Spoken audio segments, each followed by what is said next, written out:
আদা কেজি কত করে? না 140। 140? বিয়াস হলে 180। এটা কি চাষ করা? না জিরা আদা। তাই? আর এটা দেশি। ওটা দেশিটা?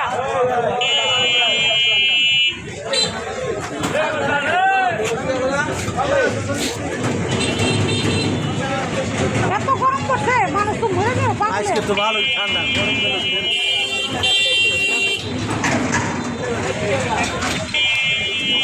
ওরে বাবা, কত বড় কাঠ আনবে ভাই।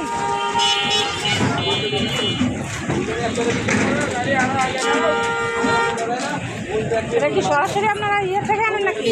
এটা সাফাইন ফুটে 20-20টার ব্যবসায়ীটা। তাই? 20 একটা কোয়ান্টিটার 10-12 কোটি টাকা দাম। তাই? এক কোয়ান্টিটার। আমরা তো 2টার মানুষ। এটা আসলে 300 টাকা কেজি। আদার তো এটা কম পড়তেছে। কত করে?